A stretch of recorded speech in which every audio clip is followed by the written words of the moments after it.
It's Grow the Heck Up. Welcome to Grow the Heck Up. Good morning and God bless you guys wherever you're listening to the podcast from. And thank you for watching and thank you for listening. We appreciate the support. We're still going hard. You know, sometimes when I dip off Periscope, you can trust that I'm snapping back like a rubber band. I'm never abandoning the platform or if you see me scale back from being live anywhere, Facebook or YouTube or whatever, it's because I'm snapping back like a rubber band, preparing to launch out and do more things, of course. So today I want to talk about success. And I'm convinced, somebody may come along and change my mind at some point, but I'm convinced that there are no secrets to success at all. I'm convinced of that. Maybe at one time there were, I don't know. But here's how a secret is defined. Not known or seen, not meant to be known or seen by others. Something that is kept or meant to be unknown or unseen by the others. Another definition is kept from knowledge or view, marked by the habit of discretion, working with hidden aims or methods, not acknowledged, conducted in secret. I was thinking about that this morning, cause there's so many books and things that are still marketed, so many materials, the secret of success. You know what I'm saying? But in the information age we live in, what's really secret? People can't even keep their personal sex life secret. How is success a secret in an age where knowledge is abundant? Is there a secret to becoming a doctor? No, you just go to college. You might need the right study habits to get through and pass the exam. Is there a secret to becoming a lawyer? A lawyer may not be what you want, but I don't think it's a secret. And of course, I know that the marketers use that, to kind of get us to buy into their products and what it is that they're selling, but we buy into it as well. The secret of success. Listen, I'm not exaggerating, and there's nothing I could stun about because you could do the same thing I'm doing. I talk to a billionaire almost every day. Some way, shape, or form. I definitely talk to a millionaire every day. I definitely hear what millionaires think every day. But for the most part, I listen to billionaires almost every day. You can too. All you got to do is jump on YouTube or Audible and listen to what successful people have to say. There are no secrets to success. There's only methods. Maybe there was a time when there were. Maybe there was a time when the average person didn't have access to knowledge, wisdom, resources, or anything like that. But there's nothing like that anymore. It's only what you care about. And so, how would you guys spend $10,000 if you got it right now? If I gave you $10,000, if you feel like that's none of my business and you want to be like, that's your secret to success, that's fine also. But how would you spend $10,000? So I put a post up on my Instagram and someone asked me, I'll tell you guys what I've been up to these past couple of days too. I've been having a good time. So invest. That's too broad. That's too broad. It's a secret because it's hidden in a book. And you know what, Jimmy? Shout out to my man JSLA watching via Periscope. So, you know what, bro?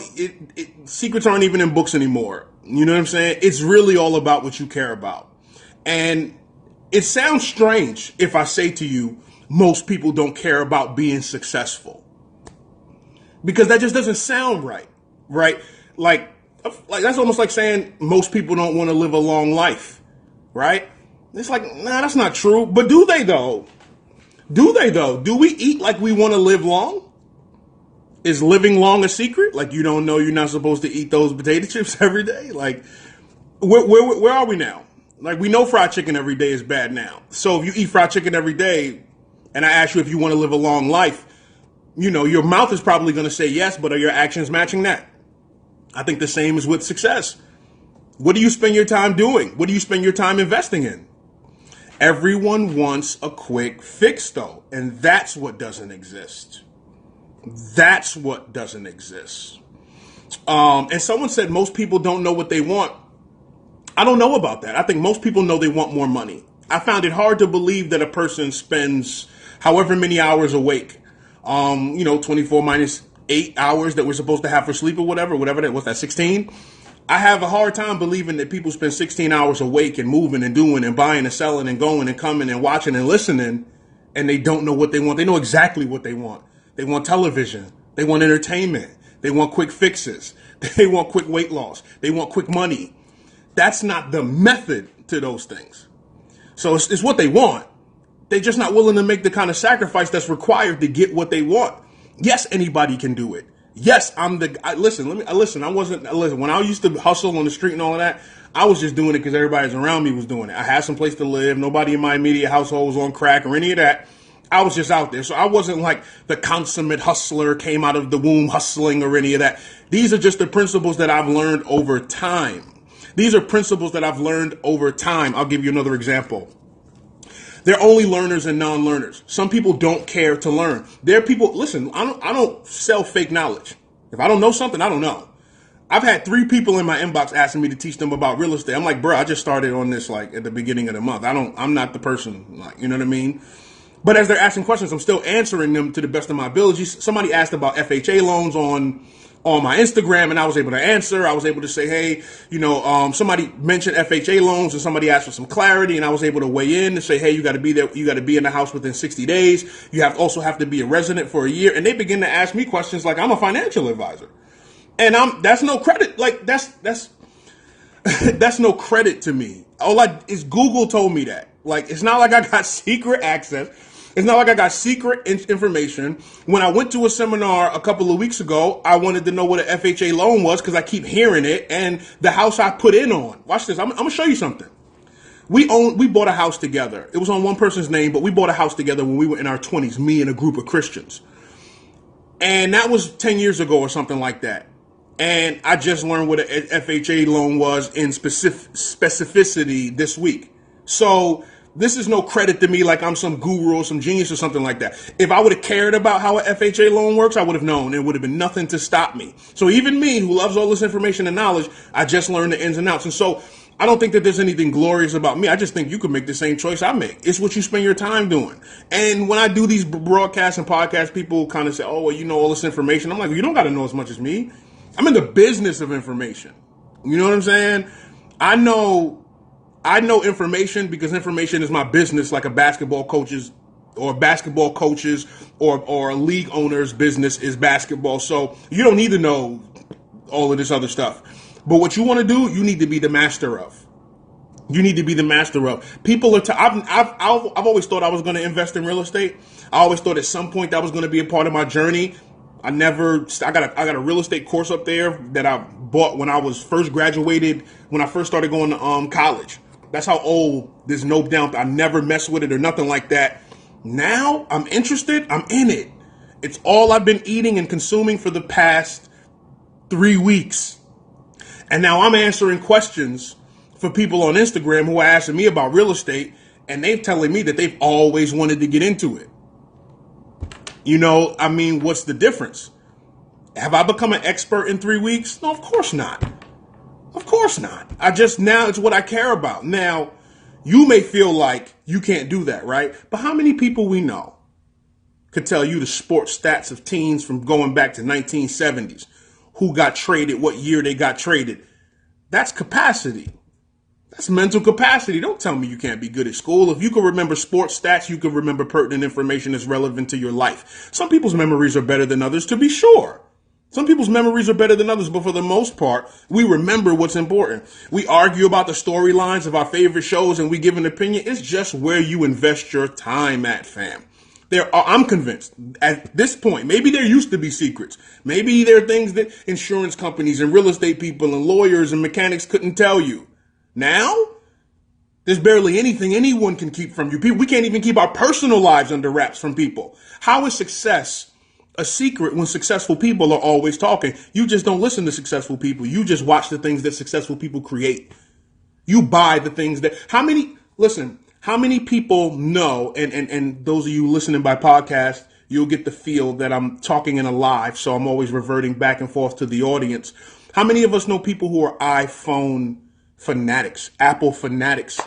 I know tons of Apple fanatics. I bet you most Apple fanatics don't know Steve Jobs' story like I do. I've never owned an iPhone. But everything Steve Jobs has had to say that's been important, I've actually listened to.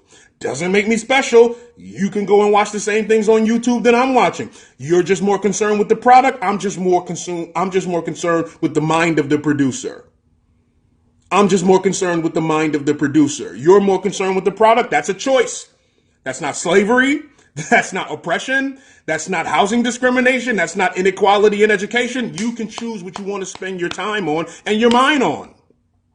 This year in 2018, I'm ashamed to admit, but I got to tell you the truth. I've made my bed more times in the morning.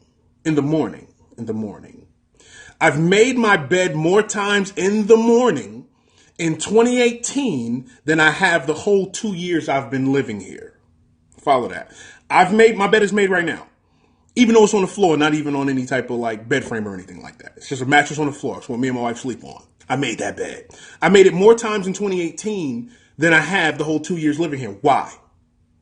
Why have I made my bed more times this year than I have any other time that I've been living here? Because I heard two people who I respect. One was a successful Navy SEAL giving a college commencement graduation, and one was Jordan Peterson, who specializes in psychology and thinking and male-female issues and dynamics and all that. Both of them said that making your bed is important. Both of them gave a case of why making your bed is important. I've been trying to make my bed every day since. That's not a secret. That's not a secret. And the argument goes, because successful people make their bed in the morning. Well, one guy, for instance, the Navy SEAL, I forget his name, he said, making your bed in the morning will give you it's the first task of the day completed, gives you a small sense of pride, and encourage you to do the other small tasks. It also is a little reminder that little things matter. If you can't master the little things, then you can master the big things. Now, that may be incorrect, for instance, right? That may just be rooted in nothing. But successful people said, do it. I listened to the reason, started applying it to my life. That's not a secret. That's not what could be defined as a secret. Now, book writers and authors and all that, they still gonna sell you on it. I got the secrets. Ain't no secrets, fam. Teachers don't write textbooks. So most of the information that people are sharing with you is abundant. It's everywhere. It's just they're doing the work to root out what's real and what's trash. Because with information, there's also disinformation and misinformation as well. And you will find certain ideas that people are on either side of. Some things that people say, you got other successful people who say something different. But for the most part, the principles are the same.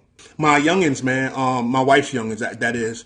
But young Jeremias, I remember the day. So his older sister used to always ask what words mean. You know, I'm just always talking in the house. And she's like, well, what does that word mean? And what does that mean? And what's a this? And what's a that? And I'm trying to think of what the word, almost every day I'm introducing them to a new word just with my regular vernacular and talking with them. Young Jeremiah, even though he's 6, he never used to ask any questions like that. And then one day I told him, I said, you know, being smart is a choice. He said, no. What do you mean? I said, well, you choose to be smart. Smart is like, studying is smart. That's a smart decision. And that's the lens you need to look through smart. That's the lens you need to look through to understand what smart looks like, right? And he said, I didn't know being smart was a choice. I said, sure. If you're struggling, study a little more. That's a smart decision. The fact that you're struggling has nothing to do with being smart. Being smart is how you respond to the circumstances you find yourself in. He's like, oh. Ever since then, he's been asking more questions. I never told him to ask questions. But I did say in that conversation, I said, when you don't know something, it's smart to ask. It's stupid to stay quiet. When you care about something, you should want to know. He was like, oh. I'm like, yeah, so choose to be smart, young man. Left the conversation. Ever since then, he's been asking everything. What does that mean? Because now he thinks different about being smart. Change. And with that mentality, it's not going to matter what subjects are best for him. He's going to have a successful mindset, an inquiring mindset, a curious mindset. And of course, there are other things to be, added to that or whatever. But being smart has nothing to do with being good in math. You just have an aptitude in math. You're just good at math. Because like I always say, we all know people who did well in school who have horrible lives on Facebook and Instagram. Back to secrets of success. Somebody on Instagram asked me what I would do with $10,000. And I'll tell you what I told them. I said, follow me on Instagram, by the way, if you're interested in business. So I don't share anything music related on my personal Instagram. He said, what would be your best advice? Because I put up a infographic that said, how would you invest $10,000? And 27% of the people said they would pay down debt, and 13% of the people said they would do real estate. 12% of the people said savings accounts or CDs. And so I put that up and I asked people how they would spend it. Somebody said, what would be my advice? I said, my advice would be to read, study, invest in your education about money and investments, develop the mindset of an investor that, the more informed and savvy you are, the better position you are to take advantage of opportunities when they pop up. Here's what he said to me, and this blessed me. This blessed me. He said, I bought the audiobook, The Millionaire Real Estate Agent, Billionaire. I listen to him every day almost. And when I'm not listening to him, I'm listening to another billionaire or millionaire on something. Even if it's 5-10 minutes only. I immediately started having a change of mindset where I can apply these principles. So I'm here talking, sharing my excitement with you. I don't even know who this is. He's probably going to watch this and hit me up and be like, yo, I'm that guy, right? And he says that it changed his mindset instantly. Changed his mindset instantly. This book is from like 2003. And so this book could change your mind instantly. That's my point. There are no secrets, man. It's really what you care about. People ask me questions that I don't mind answering. But it scares me a little too, because people tell me, man, I've been wanting to get into fashion for like 5 years. How did you start? I'm like, with all due respect, I'm not trying to downplay myself or nothing, guys. I'm not trying to downplay myself, but we just find dope logos. We come up with great concept and we put them on clothes. I'm not trying to make that small. I'm saying, man, you've been wanting to do something for 5 years. It's not what's stopping you. You know what I'm saying? You know, like, I appreciate the work that we've been able to put in, but guys, man, come on.